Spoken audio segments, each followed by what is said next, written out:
first of all, on this PR card changes. I've never heard of this. When did this policy change? I think from the outset, people have had the opportunity to modify their PR card with the submission of a new document, be a new passport. I'm going to interrupt you. I'm going to do a lot of this rapid fire. Where did they submit that request? We have information on our website to do that. It's a $50 process today, which we're looking to facilitate because of the situation. Sorry, Chair, but you have to be much more specific. There are a lot of Hong Kongers watching this. So what is the form number? Where is it on the website? I can provide that information to the committee. I don't have it here. But it is a standard process, one that doesn't happen frequently, but that we're looking to expedite. Is this just for Hong Kongers, or anybody can request a PR change for that nationality code? If they submit information regarding a new passport, yes, you can modify your PR card to reflect the new information. And you're saying this has always been the case? Yes. Okay, that's new to me. How many requests of such changes have there been since the last committee meeting from Hong Kongers? My understanding is the number has been quite small, and I can provide that information to the committee. To the committee? When you do provide it, I would like to also know how many requests came in and how many were accepted for the change from the GBN to something else, because the source of the problem for BNO passport holders to Canada has been that's how the MPFA is able to identify a person who has left the country on a BNO passport.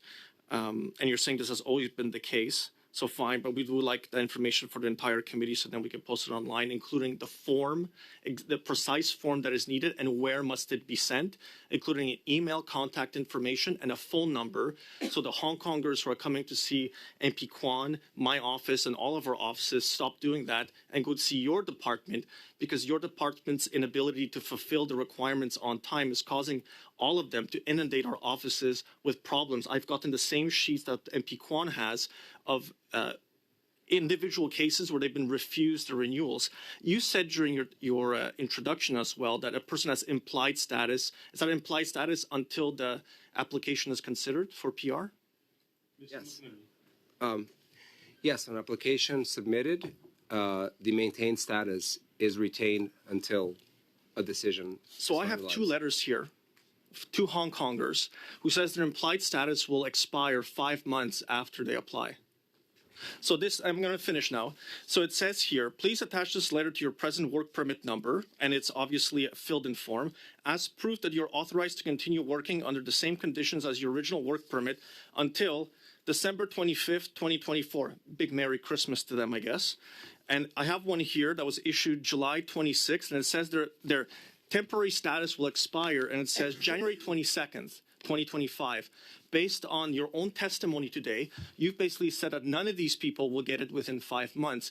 The timeline for processing for their PRs can be up to 8 years. The way that's a number that MP Kwan has. That's because Hong Kongers are telling us this number. And if we use the target numbers that you have, it's 14 years. All these people will lose their implied status. So how could you have said to this committee that they do have implied status until their PR is processed, but the letters the department is issuing say the complete opposite, that they have merely 5 months? I haven't seen one of those letters in a while, but I believe they also say, or until you have a decision.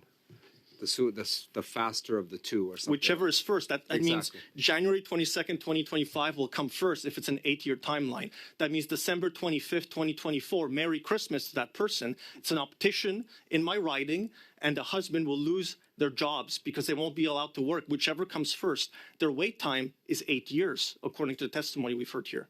Mr. McNamee. I can tell you today that that's an error. That letter should not state that. I have You're correct. Hundreds of letters. So is this an error or is it a process issue? Mr. McNamee. It's a error in the wording of that letter.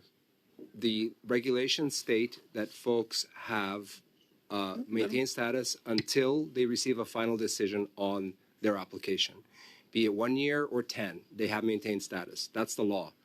The letter states that, and we're looking to amend it. I'm sorry, when it comes to legal, this is what the lawyers get, this is what immigration consultants get, this is what every MP office is getting right now. And it says very distinctly, or until decision is made on your application, whichever is first, and the timeline is always less than 8 years. So that if this is incorrect, your department's been sending out letters in the mail, hundreds and hundreds of letters. And there's 60,000 Hong Kongers here through this pathway program. So are you saying they're all getting a wrong letter? Thank you. The time is up, but I will give the floor to Mr. McNamee to address those concerns and in the best interest of Hong Kongers. I will say that when that letter was originally, the form letter was originally created, we were within a much faster processing time. So that time, that date that was given in the future was many months in the future. And usually clients got a decision way ahead of that. In recent months with delays, it's taking longer. So we've asked to amend that letter and remove that reference to make it clear that persons can retain status, maintain status until they get a decision, period. There's no limitation on that. Thank you. And